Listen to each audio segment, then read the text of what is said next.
Viewers, what the GST restructuring has done is exposed federal fault lines with many states, opposition-ruled states, mostly opposing it. Let's take all these questions and all the apprehensions to our panel this evening. Joining me is Pattabhiram Koma Reddy, National Spokesperson, TDP, Sanju Verma, National Spokesperson, BJP, Dr. Ajoy Kumar, National Spokesperson, Congress, Jasmine Shah, National Spokesperson, Aam Aadmi Party. Sanju Verma, let's begin with you. All our panelists is going to get a 2-minute timer each. They can put their points forward, hoping no personal attacks. Everyone sticks to the queue and puts their party's point of view forward. Sanju Verma, let's begin with you on the GST reform. The council meet today.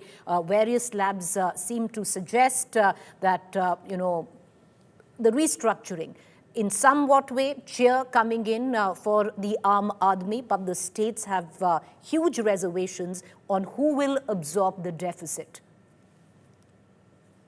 Preeti, let me first make one thing very clear, that the Vijay Kelkar committee recommended GST way back in 2004.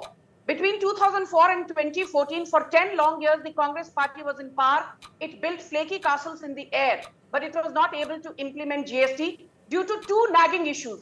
One was to decide on the R&R, the revenue neutral rate. And the second was how to compensate states. In fact, that time, the Maharashtra Chief Minister was Prithviraj Chauhan, and he was one of the biggest anti-GST naysayers, anti-GST votaries. So the limited point is that the Modi government, by bringing to fruition the GST on the 1st of July 2017, it showed that it has the willpower, the courage of conviction to not only have grand ideas, but to ensure that those grand ideas are made workable with seamless execution on the ground. That is point number one. Now, point number two that I want to tell the states, be it BJP ruled or opposition ruled states, under the center's divisible pool, 41% of the divisible pool is given to states. So, for instance, if the center earns 100 rupees, 41 rupees go to various states. That is one way of giving revenue to states. The other thing which very few people know is there are three GST: central GST, state GST, and integrated GST. Central GST is levied and collected by the center. State GST is levied and collected by the states. But integrated GST, 50% of that is shared again with the states. The third point, very quickly, this your audience will love to hear. The compensation under GST over the years, FY19 by the center to states 81,000 crores, FY20 1.65 lakh crore, FY21 2.5 lakh crore, FY22 3.2 lakh crore, FY23 4.1 lakh crore, FY24 4.5 lakh crore, FY25 provisional figure 5. Okay, ma'am, your time is up, by the way. Ma'am, the time is up. I just want to bring in Dr. Ajoy Kumar into this conversation. Dr. Ajoy Kumar, especially opposition-ruled states, finance ministers of opposition-ruled states, when the meeting, which is still going on, seemingly have echoed loss of revenue for the state, loss of fiscal autonomy, central overreach. But having said that, Dr. Ajoy Kumar, would you not think that states need to absorb a bit of, even if there is a revenue loss? Because we keep talking about federalism. This is the spirit of federalism, isn't it? So, pretty good question. First question is, Sanjoji, the BJP opposed the 115th Amendment 2011 on GST. So the BJP opposed it. It is very rich for them to say that we brought it in 2014. We brought it in 2011 and they opposed it, and that's a matter of record. So no whataboutery. The second important point is, why is the center's revenue keeps increasing and the states keep reducing? And the center has got something called a cess. They collected 4 lakh crore plus cess in this budget this year. It's 4 lakh crore of cess, which goes only to them. So BJP is saying that 41% is going, but what they're not telling you is, out of the 22 lakh crores, which is GST, apart from that, the 4 lakh crore of cess, agriculture infrastructure cess, IT surcharge cess, GST compensation cess, and export cess. Only the GST compensation cess goes to the states. 3.53 lakh crores goes to the center. That is the first point. Now, my question is, if the states are incurring, if the government of India's expenditure, this budget is increasing. By the way, Preeti, this year's budget is increasing. So it is so rich of them saying, hey, you take the loss, but I will increase my revenue. Where it is going? And they gave 4 lakh crores to their crony capitalist year on year from 2020. If they had collected that tax, we wouldn't have been in this position. It is the first time in history of India where the income tax is more than the corporate tax. Power to them. So that is why they don't want to. If they had if they had not given so much of discount to their crony friends, if they were not taxing the middle class, that money was available to give it to the states. It's anywhere between 85,000 crores to 2 lakh crores. And they give 1 lakh crore, Preeti, every year of discount. Okay, so your time is up. I want to bring in the allies now because opposition rule states. And what's really interesting is the one which are with the BJP as an ally really aren't complaining. But the opposition rule states say that those are the states which are already have very large consumption bases, so they stand to benefit from the GST. States like West Bengal, states like Punjab, which don't have large consumption bases, will be the losers in all of this. Mr. Komar Reddy, would you want to come in? A state like yours will benefit, or possibly a state like Jasmine Shah, which his party represents, Punjab, is not going to benefit. Preeti, good evening to you and to my fellow panelists. Good evening, sir. See, the GST rate rationalization is not happening for the first time. It had happened twice, once in 2018 and once in 2019 also. So we have faced this scenario even before. So what happened past then was that there was an initial dip for about, say 3 to 4% in the first few months. But it had rebound and it had witnessed a growth rate of 5 to 6%, the GST tax collections. So these are hard facts which are recorded in history. And look at the total GST revenue. The total GST revenue in 2020-21, after the GST rate were rationalized, was around 11.37 lakh crore per year. In 24-25, now it stands at 22.08 lakh crore, with an average of 1.84 lakh crore every month. So even after the GST rate rationalization, we have seen an increase in the GST revenue. And the other thing is, look at the number of GST registered taxpayers. In June 2020, it was only 1.23 crore GST registered taxpayers, whereas currently it stands at 1.51 crore GST registered taxpayers. So more and more people are also coming into the GST tax fold. Now with the rationalization once again, which is going to happen, we can witness, an increase further in the number of GST registered taxpayers and thereby increase in the GST revenue also. So yes, see, as far as the stand taken by the opposition states is concerned, every state, it is obvious that they'll have some kind of a worry whenever GST rates are rationalized. But I assure on behalf of NDA that all their concerns will be taken into consideration, and the Honorable Prime Minister and the Honorable Finance Minister will ensure that no state will lose out after this rate rationalization. Because that's the fear. Certain states like Punjab feel that there will be a widening of fiscal imbalance in all of this. Jasmine Shah, where a concern that had been put forward by the state of Punjab that the restructuring could possibly disproportionately affect producer or manufacturing states. Preeti, first let me say categorically that the Aam Aadmi Party supports any kind of tax reform that benefits the common man. We had been saying right from the beginning that the way the GST was designed and rolled out initially was a complete mess. It hurt a lot of people. But the story now of rate rationalization is literally, I would say, the same kahani repeating all over, which was being parroted in 2017 when GST was first introduced. At that time, of course, the center agreed to give a 5-year compensation window with the promise that, look, we are very gung-ho that you will never need it after 5 years because the revenues will grow. Now we know the reality that was never true. States like Punjab, Preeti, are losing 5,000 crores every year because after 2022, the center has not been paying any GST compensation cess, and we are losing 5,000 crores. Why? Because, as you correctly said, we are not one of the top consuming states, and therefore we are losing. And we have been asking the center that, look, all these research reports are very nice on paper. The hard reality has hit to states like Punjab, and I would say more than half of the states in India are in the similar scenario.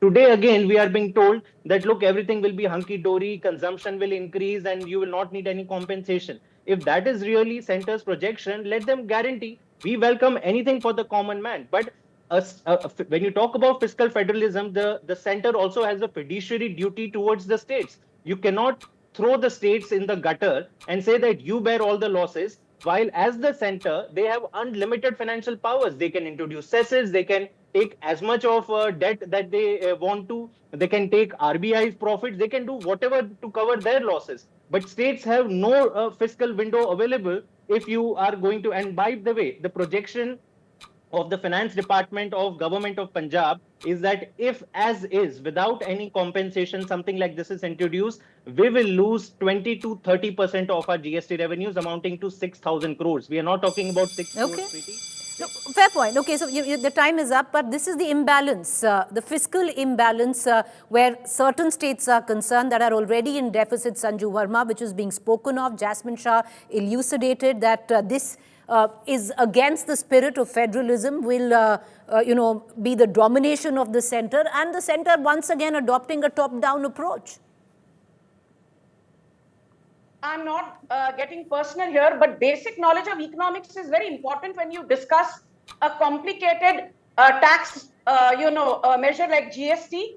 I would first and foremost like to educate the Congress and say that be it agricultural cess, be it education cess, be it petroleum cess, be it alcohol cess, be it stamp duty cess, be it land revenue cess, a cess is always collected by the respective state government, and a cess is appropriated by the state government, and a cess is used by the state government. So when the Congress spokesperson sits here and says agricultural cess is appropriated by the Modi government, it shows he knows nothing about basic economics.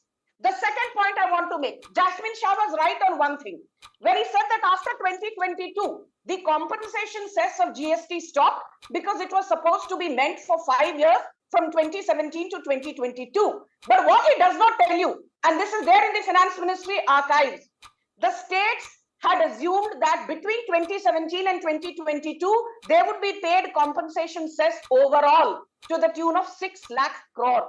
And the actual amount paid by the Modi government in those 5 years was 9.34 lakh crore.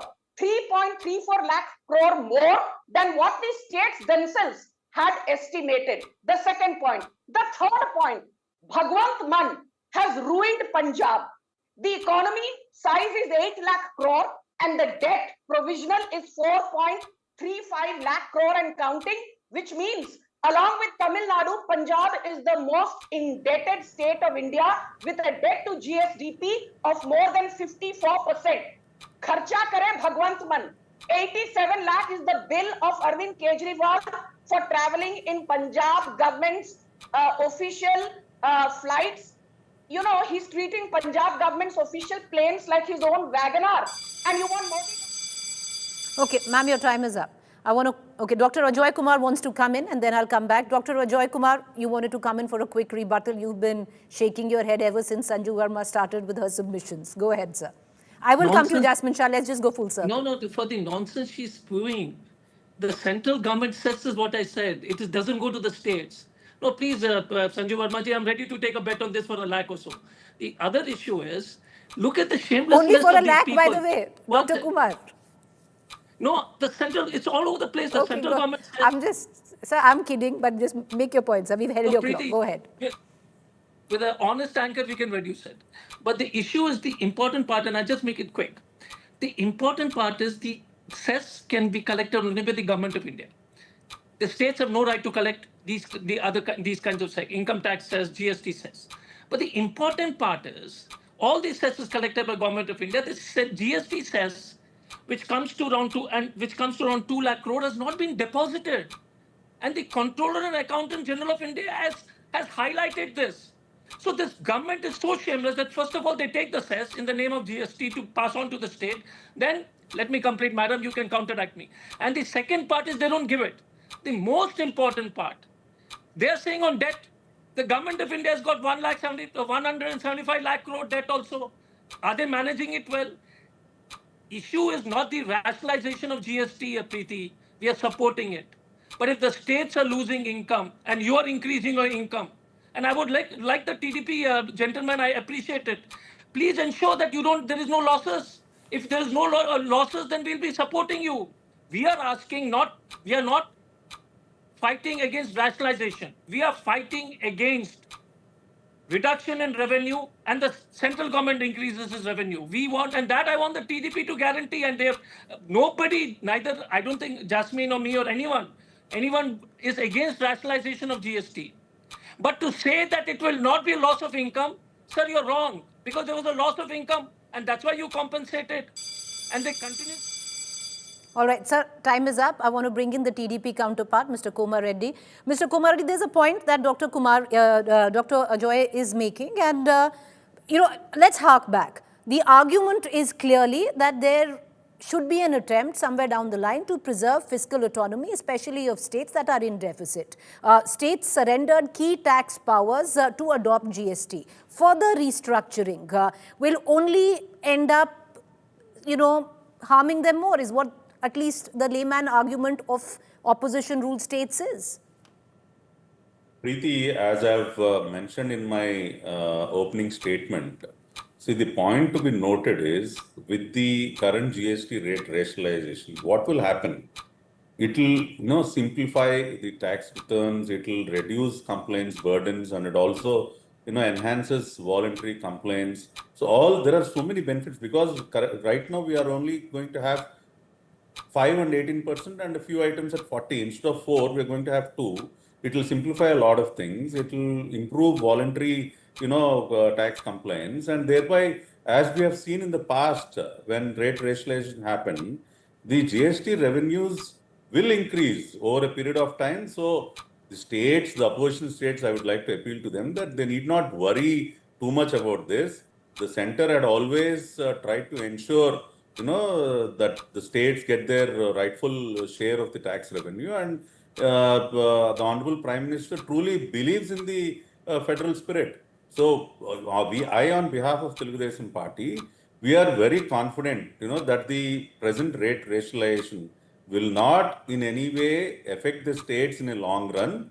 Yes, initially there might be a short dip, but as we've seen in the past, it is bound to rebound, and the states are going to benefit because it is simplifying a lot of things. It is reducing the tax burden on the consumers. A lot of items are going to get cheaper. There'll be a push in the sales of a lot of items, and voluntary compliance also will increase. As I've shown the figures, between 2020 and 25, we have seen an increase of more than 30 lakh registered GST taxpayers. With so many new taxpayers coming into the GST fold, what will happen? The GST revenue also will automatically increase. The same way, after this rate rationalization, I am very confident that we will again see an increase in the GST registered taxpayers and also an increase in the overall GST revenue, thereby Okay. So time is up. Jasmine Shah, to bring you in with what your TDP counterpart seems to suggest, that it's temporary. There might be short-term revenue shocks, but in time it will stabilize and only benefit your government. So we are very happy. We are saying, why don't, if you really believe what you say, and if I hope the BJP also believes what the gentleman from TDP says, then codify it. Put it very clearly down that this will be introduced only with a guarantee of revenues for the next XYZ years, and it should be a longer period. And if that guarantee is not fulfilled, like I said, that with the main GST introduction, states like Punjab are seeing a loss of 5,000 crores every year. So if that guarantee is not fulfilled, then you go back and you extend the compensation. See, we have to understand one thing, Preeti. It is the states that actually run the country. This notion that government sitting at the center is running each and every corner of the country, that's not right. Who pays for the government school teachers? The state pay. Who pays for the Anganwadi worker? Who pays for the health worker? कोने कोने में देश के कोने कोने में state government काम करती है. We are the people. Today Punjab is under distress. Floods that we have not seen in 4 decades are happening. Who's working on disaster relief and management? The state government together with the army and everyone. So let us not shortchange the states. Let us not be fiscally blind. Let us not be fiscally irresponsible. take states along with you. You cannot have a strong India by just having a strong center and strong state. And I'm not going down the path what Sanju Verma said. She has left no decency left. She started by saying, I'm not going to make personal attacks, and that's exactly what she did. And I'm challenging her with a simple question. If you are so sure that this rate rationalization will increase demand, which I hope and which I pray it will, then why not just guarantee the states that we will protect your revenues? If it goes below, then we will pay for it. She will not say that because she knows that kahin dal mein kuch kala ho gaya to kya karenge. And they have the revenues to take from RBI. They can take extra loans like they have. We have today record loans that the country has never seen. They can take loans to give money to their crony friends. Just like Dr. Ajoy said, 15 lakh crore ke loan inhone maaf kiye. But why will you not give even 5,000 or 6,000 crores to states? Okay, Jasmine Shah, time's up. Okay, I'm going to give final comments, 2 minutes each to all our participants. Center versus states, or rather center versus opposition states. Here we go over GST. Sanju Verma, your 2 minutes start now, ma'am. First and foremost, I completely debunk Ajay Kumar, the Congress spokesperson's filthy language against me. You said Sanju Verma is spewing nonsense. You are the same spokesperson who said Draupadi Murmu represents the evil philosophy of the RSS and BJP. You should be ashamed of yourself. Don't give lectures on ethics to Sanju Verma because Ajay Kumar, you're not fit to be on national television. Now let me say one thing very clearly, and this is the moot point. Under Congress, only 30% of the central divisible pool was distributed by way of taxes to states. Under the Modi government, that has seen a 37% jump. Today, 41% of central divisible pool is distributed to states.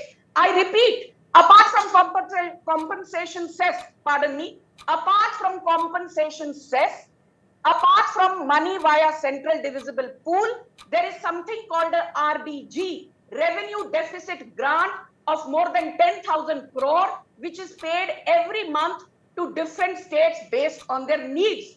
And I would like to tell Jasmine Shah that the biggest beneficiaries of the RBI's ways and means advances, called the WMA facility, is not the center, it is states. States like Punjab, which have been brought to bankruptcy thanks to the failed Kejriwal model, thanks to Bhagwant Mann, who was laughing along with N.K. Stalin at a function in Tamil Nadu when Punjab was being drowned under heavy floods. Let's not forget that today the Khatakhat model of Congress has ruined Karnataka, which has a debt of more than 7 lakh crore. The Khatakhat model of Congress has ruined Himachal Pradesh, which is borrowing 40,000 crore from RBI every quarter to simply stay afloat. And Jasmine Shah, you said Sanju Verma does not have decency in debates. Let me tell you, Jasmine Shah, that you are the same party whose leader Kejriwal said Modi is a coward and a psychopath. So please shut up. Okay, ma'am, time is up.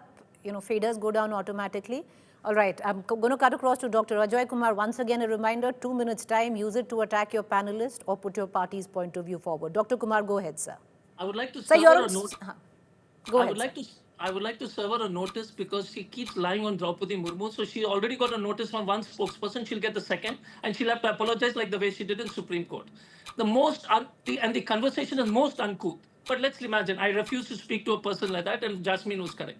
Question is, she lied on cess.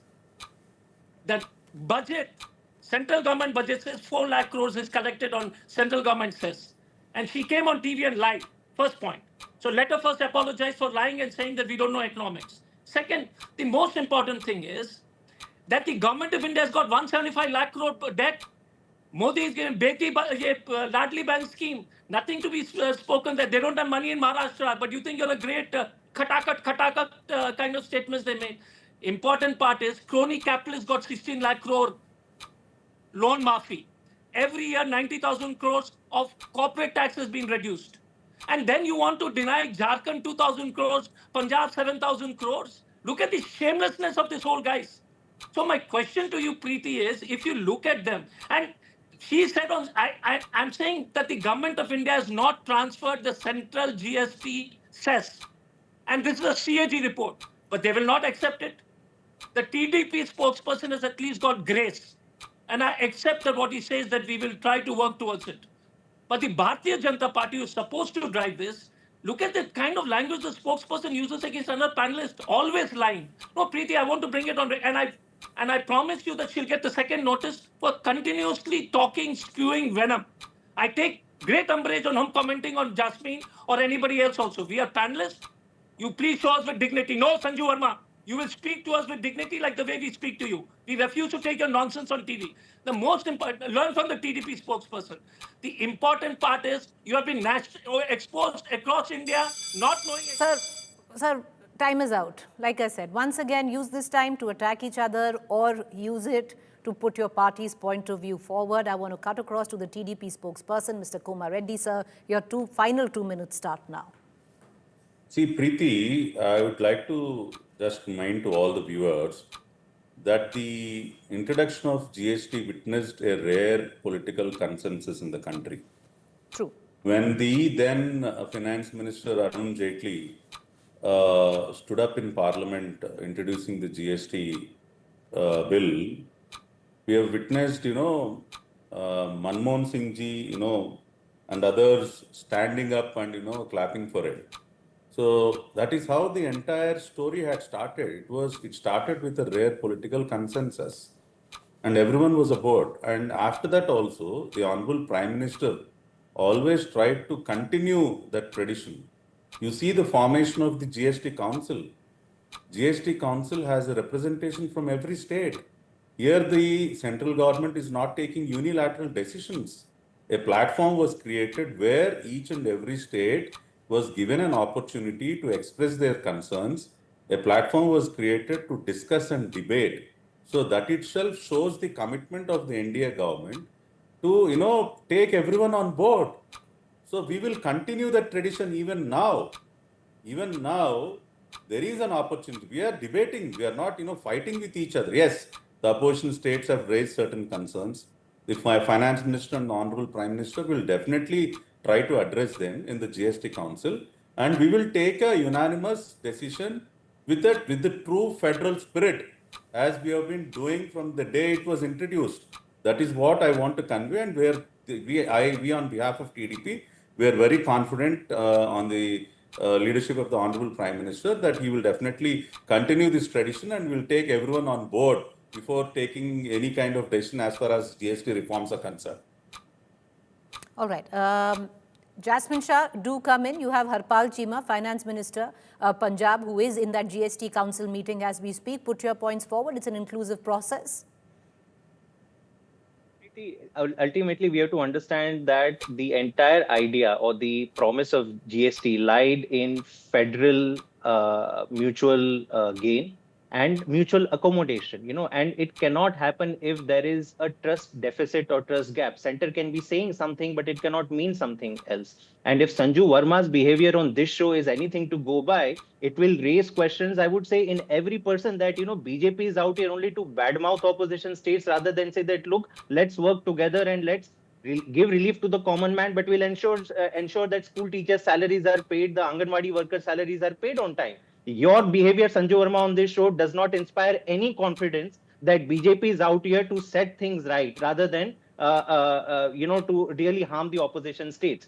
And what additionally, Preeti, worries me is that, the behavior of the center towards states as far as fiscal issues is concerned is something really worrying. Dr. Ajoy talked about the fact that GST compensation was never paid to the states as per the original schedule. There were delays, but center has at least tried to fulfill it, but there have been delays. But as far as Punjab is concerned, let me point out a historic injustice that has happened. Rural Development Fund, RDF dues amounting to 8,000 crores have been due from the center for the past 3 years. It would have been paid if an Aam Aadmi Party government was not in power. But when the Aam Aadmi Party won, the center just stopped paying the dues. Multiple letters, multiple representations have been given by the Chief Minister Bhagwant Mann to Prime Minister Modi and the Home Minister, but the dues remain unpaid. So in this kind of an environment, how do you hope to carry states along? Why should we trust you? Why should we believe you? Show us the language, assure us that no harm will come to states, and then we are happy to work along with the center on not just this, but any other tax reform that benefits the common man. I've said that earlier, I've said that again, but we will not get fooled by Sanju Vermas of the world.